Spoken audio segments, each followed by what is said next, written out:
can you just take us through what happened with your ankle a couple of weeks ago and what the plan is from here? Yeah, it was just running and doing intervals and sprained my ankle. So it is what it is. I've had these before. I had the doctors all look at it. They think the ankle's fine. Especially long term. It's been doing with some inflammation in the joint. Kind of lost some mobilization within the ankle, and that's kind of been the problem. And so that's what's preventing me from getting off the mound. But fortunately, through all this, I've been able to keep my strength up, and my arm's ready to go. So as soon as I can get that mobility back in the ankle, I'll be off the mound here pretty soon. So don't see this as a long-term injury. So, I mean, you've gone through little things over the course of your career. As you get older, do you find there are more of these things, and what have you learned, or is anything different about the way you now kind of approach a spring training than maybe you've done in past years as you get up there in age a little bit more? I've had to do different spring trains like this before, where you're coming in with something. I mean, I had the broken knuckle before, so I know what it's like to be under different set of kind of circumstances for a spring training when it's not normal. And the biggest thing is just knowing where your body's at, where your arm's at. That's the most important thing. Knowing what your arm feels like, and be able to get off the mound, get your work in, and then most importantly, recover. That your arm feels good the next day. So when you hit those check marks, that's when you know you can continue to increase your workload. And so that's the same thing I'll be doing this year, hopefully here sooner than later. Howard Fendricks, Associated Press. Hi, Max. How's it going? Wanted to ask you about heading into the last year of your contract in Washington and whether. Hold on one second. We got a loud drill going on. Sorry about that. I don't know if you guys can hear it. Can you hear it? Oh. I mean, I can't even hear you talk. Go ahead, Howard. Yeah. Okay. Wanted to ask you about heading into the last year of your contract with Washington and whether it feels to you like it's just kind of flown by the time real quick, and just, I guess, sort of what your thoughts are heading into year 7 here with the Nationals. Yeah, it's crazy. It's year 7 of the contract. You think you sign a 7-year deal, like that's forever, but it's gone by pretty quick, and here we are. And just honestly, I don't know. I'm pretty good about tuning all this crap out. For me, it's just show up to the park and win. Come in, do your job, and all the contract stuff takes care of itself. Wanted to switching completely subjects. Want to ask you about one of your teammates, Juan Soto. What has impressed you the most during the time you guys have been teammates about him as a player on the field, and also maybe a little bit about him as a person off the field? On the field, you've seen him. Well, he showed up to the big leagues, ready just to be able to hit and have a strike zone recognition. Like I've never been able to see it. He looked like a 10-year veteran with strike zone recognition as soon as he came into the league, and so that's only gotten better. And then his ability to continue to add to his game, what he can do at the plate and really capture his power and become, the hitter he has already this young. It's so impressive. But he still has challenges in front of him because, the rest of the league now keying in on everything that he's doing. And they're going to now he's got a bullseye on his back. So that's the cool part, is continue to watch him continue to develop and be the best player he can be. And I feel like he's set up so well to do that because of how good of a person he is off the field as well. I mean, he's such a hard worker. He knows how to go out there and get things done. He has a good head on his shoulders. And so when you kind of have both sides working for you, what you can do on the field and off the field, that's usually when you have your best ball players. Thank you. Yeah, we can hear the drill now. We can hear it now, yeah. Just going to have to work around it. Max, tell me about your impression of having John Lester on the roster with the Nationals. And, he said he could kind of learn a lot by watching you in Strasburg and Corbin, but can you learn a little bit from John Lester as well? What kind of impact can he have on the Nats? Oh, it's great to have him. You learn from every single pitcher in the game. I mean, especially when somebody with his experience and the things that he's accomplished, the way he attacks hitters, that's the stuff that I can't wait to, get in the weeds about. Obviously that's going to wait till the season when we start getting into, specific hitters. And that's when it really gets fun. But just his vantage point, his knowledge of the game, how he sees pitching, what he's trying to accomplish with the baseball. Those are the good conversations to have, because he might see something that I'm doing that, he does extremely well, and try to take something from his game and put it into mine. So you learn from all your teammates. And honestly, I can't wait to learn from him as well. You have a new pitching coach this year in Jim Hickey. What's your impression so far of Jim, and how excited are you to work with him? Yeah. Honestly, I've always said, you really don't get to know your pitching coach till June. You got to get in the weeds of knowing all the things, knowing the reports and the hitters, where you're right, where he's right, and then getting on the same page.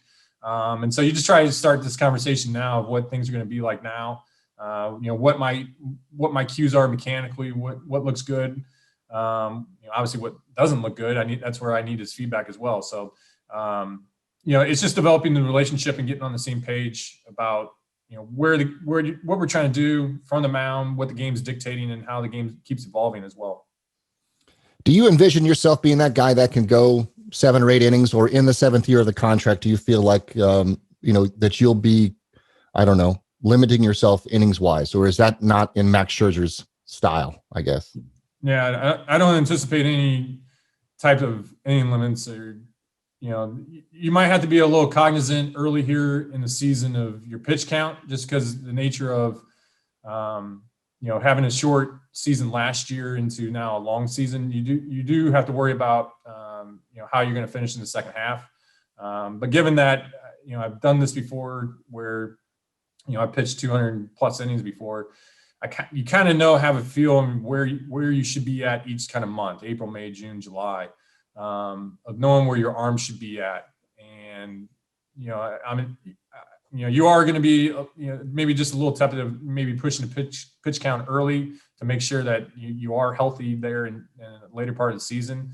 But you got to get into the season. You never know. I might feel good coming out here immediately and feel like I'm ready to take on that workload. So it's a feel thing, but you got to, kind of respect kind of the circumstances as well. Thank you. Scott Abraham, ABC7. Hey, Max, good to see you, man. Obviously, 2020 was such a unique and different year with COVID-19, and obviously COVID-19 is still a big issue. Do you feel more comfortable this year with this kind of COVID-19 atmosphere than last year, or what are your feelings on this? In terms of what? Just the protocols and the safety and feeling comfortable playing this game. Yeah, I feel pretty comfortable going forward. I mean, there's risk in this, but there's inherent risk everywhere, no matter how you live your life. Look, you got to do the protocols to play baseball. I'd much rather be playing baseball than not. So I'm very, very fortunate that we can go out there and play the game. The guys are pretty dialed in from what it took last year to get the game in. So we understand what it's going to take to get it going here in 2021. So,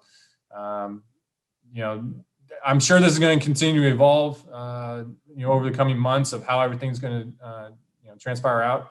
And you just got to take it kind of day by day at a time and just worry about baseball, not protocols.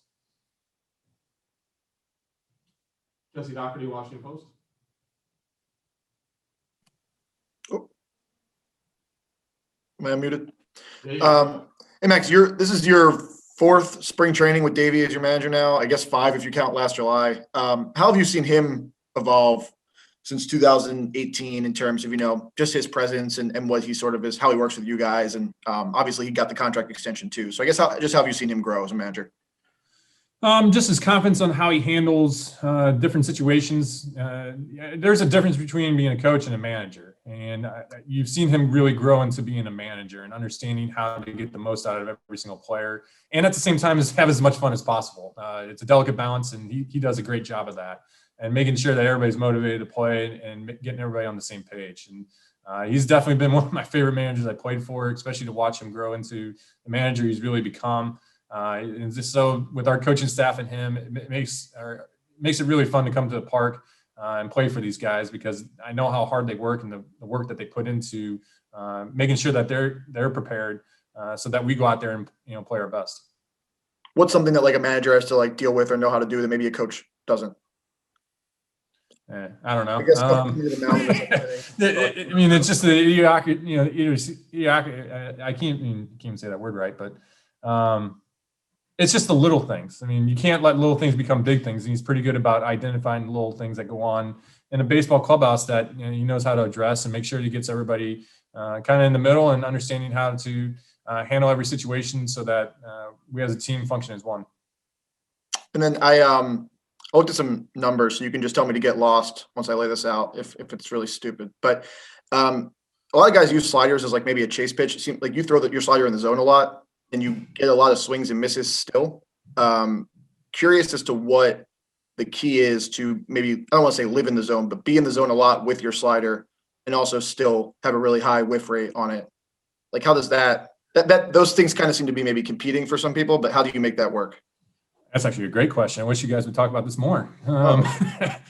I can't get all the way into it, but to me, it's a combination of everything. So if you want, kind of swing miss in the zone sliders, well, you got to be able to be in the zone with your other pitches as well. So it's a combination of having, multiple pitches that you can throw for strikes at any time, at any point in any count, and then understanding really what you want to do early in the count, middle of count, behind the count, and how you put those pitch sequences together and being on the same page, with your catcher.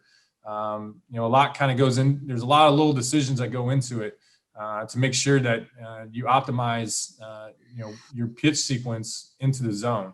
And so that is one thing that I don't want to say I'm technically looking at is, swing and miss on sliders in the zone, but that's a product of what you're doing and how you continue to work ahead in the count and how you're putting those pitches together to help generate those strikeouts. That's the science part of the game that I enjoy. I mean, pitching is an art and a science, and with the data now, the science aspect of pitching has really taken a quantum leap forward. So I know you can't say a ton more about it, but just like if that doesn't work unless you're in the zone with most, if not all of your pitches, a fairly, significant amount of the time. That's where it goes back to the kind of the phrase, now is pitch tunneling. You got to make sure that you can be in the zone with all your pitches, but also make sure that, you're in that pitch tunnel as well with all your pitches, to try to help create the most amount of deception from your arm slot with all your pitches, functioning the way they do. So there's a lot that goes into it, and that's what keeps you up late at night sometimes thinking about some of those things of how you're going to put pitches together. Thanks, man. Yep. Jesse Camerado, Nationals.com. Hey, Max. My question has Hi. nothing to do with numbers, so I'm just setting the expectations now. But you're being reunited with Alex Avila. What was it like catching with him back in the day, and how would you describe your feelings about catching with him now?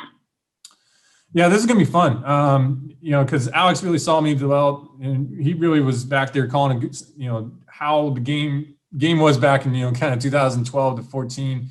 The game has evolved since then, and so it's going to be great to get back with him and, things that have happened over the past 6 years, from his vantage point, being across, a couple teams, of understanding, how the game's changed from his perspective and how he's, made adjustments to it.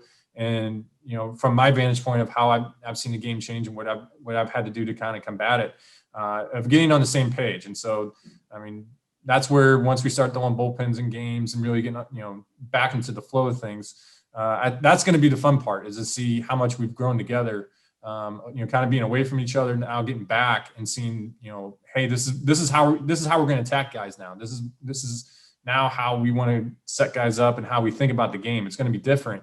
So that's the fun part of this, is that, I had Alex all those years in Detroit. We did some great things together, but now it's a kind of a different ball game, and how we're going to react to that is a challenge, and it's a challenge I welcome. Also, it's come up, your mentorship with the younger players, and this year at spring training, the top 2 pitching prospects are with the team. So what do you look forward about getting to know these young guys and imparting wisdom on like a Cade Cavalli and a Jackson Rutledge? Yeah, you just watch how they go about their business. How they are preparing for the season, what they're trying to do with the baseball, and trying to understand, what they can and can't do with the baseball, what makes them good, and just try to highlight little things that make them better. Always, being a prospect is great, but being a major leaguer is being better. And so, what's it going to take for these guys to be great at the major league level is the ultimate driving force for these guys. And so, just being around them and trying to give them any little tidbit you can to help them out. That's what you're supposed to do as a veteran. Andy Costco, Washington Times. Hey, Max, you just mentioned how the game's kind of evolved since the last time you worked with Alex Avila. I mean, how have you kind of adapted, over the years to make sure that you kind of stay ahead of the curve, I guess? Really be critical of yourself and identify what hitters are really trying to do against you. And when they hit, kind of pitchers' pitches, if they're hitting pitchers' pitches, there's a reason usually why. And if you're kind of consistently getting beat on your strengths, then that means they're kind of keying in on what you're doing. And so how you combat that, it's kind of, game of, poker here, trying to figure out what the other hand is. And the hitters have done a really good job of taking on the analytics of the game and apply it to, what they want to do when their approach at the plate. And trying to understand how hitters think now. It's a different type of thought process, how hitters think. And so that's the cat and mouse game in this, is trying to figure out how you try to sync up your stuff and how you think on the mound versus what the opposing lineup is trying to do to you as well. So the game is always changing. It's always evolving. And that's the good part, is that you have to do that as well. Just curious too, like looking back at last season, I mean, this offseason, did you look at anything that you wanted to change, anything that you really liked that you kind of wanted to continue into this year? I mean, how'd you kind of approach? Yeah, I saw some things I did well in 2020, but I also saw some things I didn't do as well in 2020 that I thought that I kind of compromised me in some different ways that I think if I kind of correct, I'm going to correct mechanically, that it should help every pitch play up a little bit better. So, yeah, I'm looking forward to get out there on the mound to see if I'm right, and get to face some hitters to see if it's right as well. So, yeah, I'm chomping at the bit to do that. Two more, Matt Wyridge, NBC Sports Washington. Hey, Max, you're seeing an NL East pitching landscape where the Mets are really ramping up and the Braves have got their young guys, but you all are still here. How do you feel about how the Nationals rotation kind of stands in conjunction with all these other, rotations that are kind of building up to meet that high standard of pitching that you guys have set? Well, I mean, I think you alluded that the NL East looks, on paper to be a really tough division, but that's what you want. You want to face the best. You want to be, compared to the best. And so we have a chance to go out there and pitch and play against, kind of the best teams in baseball. So you get a chance to see where you're at, where you stack up. But you're right. There are some terrific arms here in the NL East of guys who can go out there and compete and win. I think it just continues to motivate you to push yourself to be the best, and because you have to bring it every single night. Because, like you said, there are so many good arms here, and if you want to win, you're going to have to beat some really good teams, and that's what keeps everybody motivated to go out there and continue to get better. And on a different note, you still haven't been able to pitch in front of fans since winning the World Series. We don't really know what exactly that's going to look like this year, if fans are going to be let into ballparks and everything like that. But how important is it to you in the final year of your deal to be able to pitch in front of Nationals fans at least one more time? Well, I mean, if we're talking about fans, the fans should be in the stands, 100%. You can do it. We're in outdoor stadiums. Fans just need to be fans need to be allowed to come into the ballpark. We can engineer our way around it. I don't see any reason why not. So hopefully, cooler heads prevail. We look at this pragmatically, and we get some national fans out there, because trust me, as all ball players, we definitely miss them, and we miss the atmosphere that they bring. Maria Torres, The Athletic. Hey, Max, I'm new to the group. Nice to meet you. Nice to meet you as well. So you kind of touched on this a little bit, but when you look at like the level of experience and the rotation that you guys have, does that like maybe could that potentially give you guys a leg up, at least in the first half of the season, just in terms of like the shortened season and ramping back up? Well, that'll be the narrative if we pitch well, and also be the narrative if we don't. So we got to go out there and win. That's a job that we always have every single year, is go out there and win. The game is so competitive that you have to find every little advantage you can to try to go out there and beat the other team. Can you use that to your advantage? Yes, experience definitely helps you. And so hopefully we got the group to go out there and do it. I know we're all itching to, get that. We've all had a long off season. So, getting down here in some warm weather, I know everybody wants to get out there and face some hitters and, really go out there and compete. And on another note, when you're looking at like your 2020 performance and trying to like weed out whatever variables you want to weed out, how much do you attribute like the certain things that you struggled in to just the fact that you were facing exclusively NL East and AL East teams? I wouldn't necessarily simplify it down to I was only facing just AL East and NL East teams because I'm going to have to do that again this year. It's same set of guys coming back that you have to be able to get out again. I think for me, how I identified different things was more in how certain pitches were behaving, how guys were getting their swings off on certain pitches of mine in certain counts that, trying to look at where were they having success and what's the reason for their success? And is there anything I can do to combat that? And I do believe I got a couple of things I can try to help make every pitch as sharp as possible so that, like Jesse said, I can do as many pitches as I can in the zone and generate as many swing and misses as I can in the zone. Because at the end of the day, that's a great like So the behavior of those pitches, do you think that was related just to the fact that you did have a shortened season and you had that long layoff, or was that just kind of something else? I think it was something else. I think there was a little mechanical thing I can fix that can help everything play up just a little bit more. Thank you, Max. Yep. And we'll finish with Mark Zuckerman, MassSports.com.